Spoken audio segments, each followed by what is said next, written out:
Assalamu alaikum wa rahmatullahi wa barakatuh, mes chers frères et sœurs. Donc nous sommes à la deuxième partie de l'histoire du prophète Youssouf alayhi salam. Avant de commencer, donc j'aimerais commencer avec ce verset. Les vrais croyants sont ceux dont les cœurs frémissent quand on mentionne Allah. Et quand ces versets leur sont récités, cela fait augmenter leur foi. Surat al-Anfal, verset 2. Revenons maintenant à la sourate Youssouf et à son exégèse. Nous en sommes arrêtés la dernière fois à quand Youssouf dit à son père « Ô mon père, j'ai vu en songe 11 étoiles et aussi le soleil et la lune, je les ai vus prosternés devant moi. » Sourate Youssouf, verset 4. Comme nous l'avons mentionné, Youssouf alayhi salam était très aimé de son père. Youssouf avait 11 frères, qui étaient tous ses demi-frères, à l'exception de Binyamin. Tous avaient une autre mère. Donc Youssouf et son frère Binyamin étaient les deux petits derniers de Yaqub alayhi salam.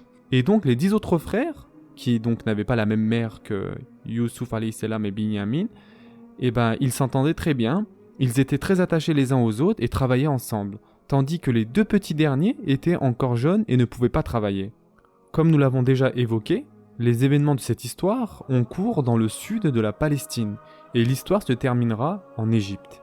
À l'époque, l'âge du jeune Youssouf alayhi salam ne dépassait pas les 12 ans, et la plupart de ce qui a été rapporté à ce sujet montre qu'à cette époque-là, et au moment où il fut jeté dans le puits, son âge ne dépassait pas les 12 ans. Nous savons de plus qu'il y a une relation forte entre Youssouf alayhi salam et son père Yaqub alayhi salam. Quand Youssouf dit à son père « Ô mon père » Sourate Youssouf, verset 4. Ensuite, quand Youssouf dit à son père « Ô mon père » j'ai vu en songe 11 étoiles et aussi le soleil et la lune, je les ai vus prosternés devant moi. Ô mon fils, dit-il, ne raconte pas ta vision à tes frères, car il monterait un complot contre toi. Le diable est certainement pour l'homme un ennemi déclaré. Sourate Youssouf, versets 4 et 5. Qu'est-ce que l'on peut en tirer de ces deux versets?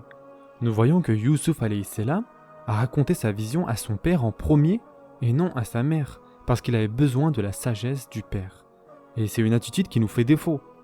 Et donc le deuxième aspect qu'on peut tirer de ce verset, c'est l'aspect de vigilance. Le musulman se doit d'être vigilant. Il s'agit de vigilance ici.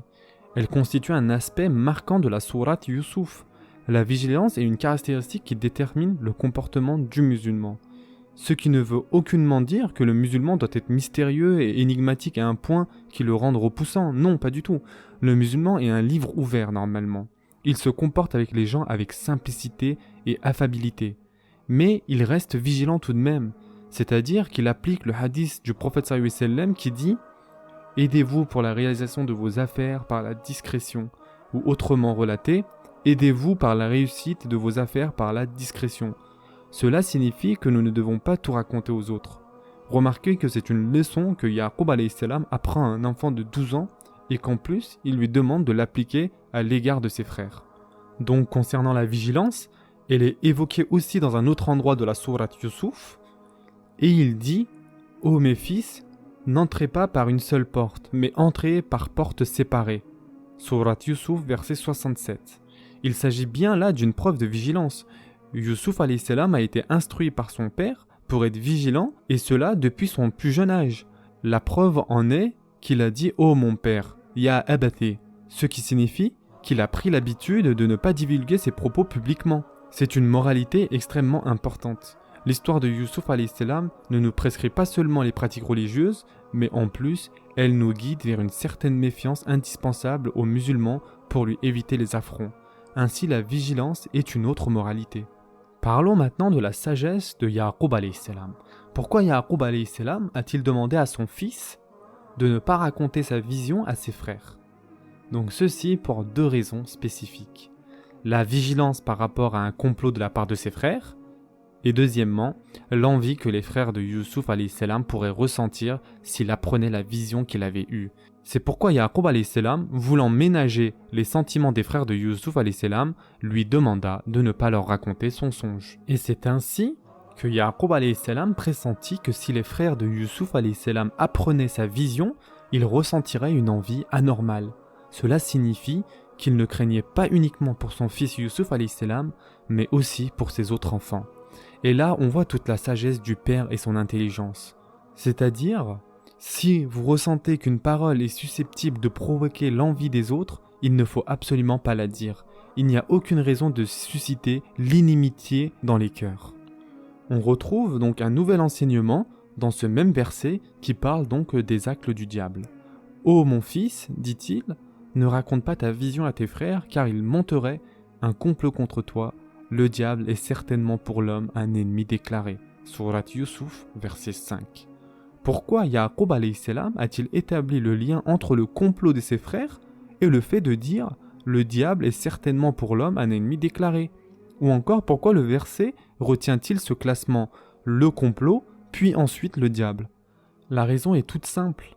C'est que nous devons tous savoir qu'il ne peut exister dans cette vie de la jalousie, de l'envie, du ressentiment, de la rancune et de la colère sans que le diable en soit l'initiateur.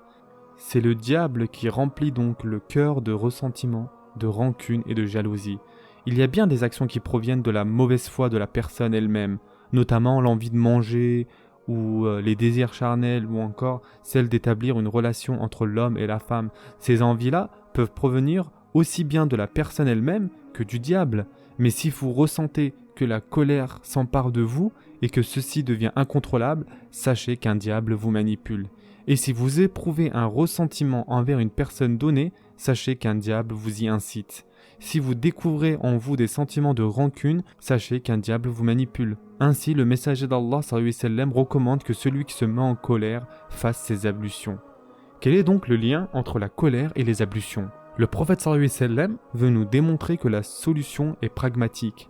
Le diable est créé de feu et l'eau éteint le feu. Il s'agit là encore une fois d'une leçon que tout le monde devrait retenir. Nous arrivons donc au verset suivant. Le choix d'Allah pour son prophète, Yusuf alayhi salam.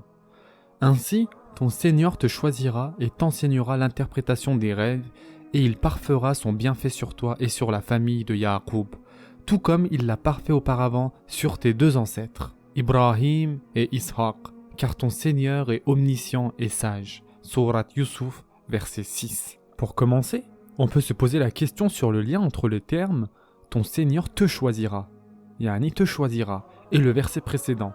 Dans ce dernier, Yaqub alayhi salam défendait à Yusuf alayhi salam de raconter sa vision à ses frères et lui signifiait que le diable est l'ennemi déclaré de l'homme et que ses frères pourraient comploter contre lui.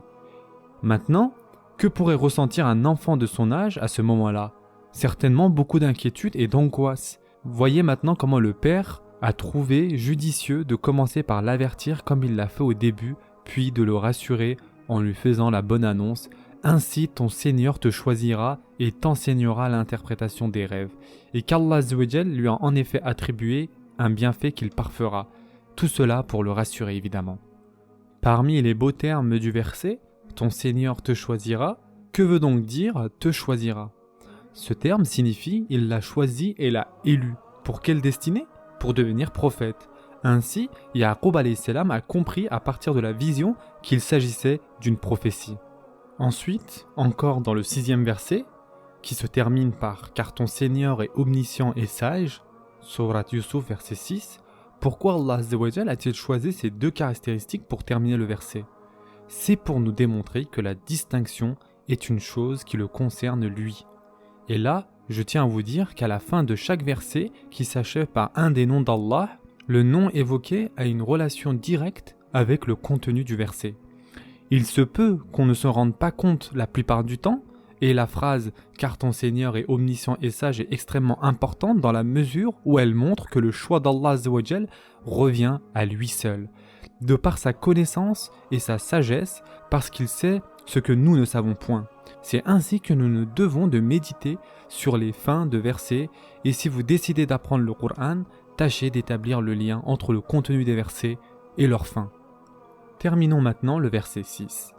Et il parfera son bienfait sur toi et sur la famille de Yaqub, tout comme il l'a parfait auparavant sur tes deux ancêtres, Ibrahim et Ishaq, car ton Seigneur est omniscient et sage. Nous tirerons un autre concept d'une grande importance ici.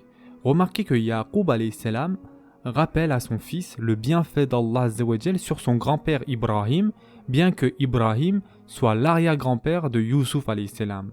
Mes chers frères et sœurs, il y a des gens Il y a des personnes pour qui Allah Azza wa Jal parfait son bienfait et il ne se passe pas 2 mois qu'ils l'oublient déjà. Les bienfaits sont ceux qui accroissent le plus notre amour pour Allah Azza wa Jal. Si vous voulez aimer Allah Azza wa Jal continuellement, rappelez-vous de tous ses bienfaits sur vous. Si vous voulez relativiser sur une mauvaise situation, souvenez-vous de son insignifiance devant tous les bienfaits qu'Allah Azza wa Jal a donnés pour vous. Et si vous voulez aimer Allah Azza wa Jal d'un grand amour et vous voulez vous approcher de lui, prenez un papier et inscrivez ses bienfaits sur vous. Inscrivez le bienfait de la vue dont vous êtes doté alors que d'autres sont des malvoyants. Inscrivez le bienfait de la mobilité dont vous êtes doté alors que d'autres sont handicapés ou paralysés. Écrivez que vous êtes sain d'esprit alors que d'autres sont mentalement malades. Écrivez que vous mangez et buvez alors que d'autres cherchent à manger dans les poubelles. Écrivez que vous êtes des musulmans alors que d'autres sont privés de ce bienfait et que chaque année des dizaines de jeunes se donnent la mort parce qu'ils ne parviennent pas à connaître leur raison d'être. Inscrivez qu'Allah Azza wa Jal est miséricordieux et qu'il vous aime et qu'il vous a donné la beauté dans votre création. Aimez Allah, mes chers frères et sœurs. Le prophète sallallahu alayhi wa sallam a dit « Ô gens, aimez Allah de tout votre cœur, aimez-le pour tous les bienfaits dont il vous inonde. » Ce qui signifie qu'il faut aimer Allah Azza wa Jal pour la multitude de ses bienfaits sur nous. Rappelez-vous du verset « Et quant aux bienfaits de ton Seigneur, proclame-le. » Surah Ad-Du'a, verset 11. Soyez conscients du bienfait et proclamez-le. La meilleure illustration en est en Ya'qub alayhi salam évoquant à son fils les bienfaits d'Allah Azza wa Jal sur son père ainsi que son grand-père. Ceci est la fin de la deuxième partie de l'histoire du prophète Yusuf alayhi salam. Prenez soin de vous mes chers frères et sœurs et à très prochainement. Inch'Allah.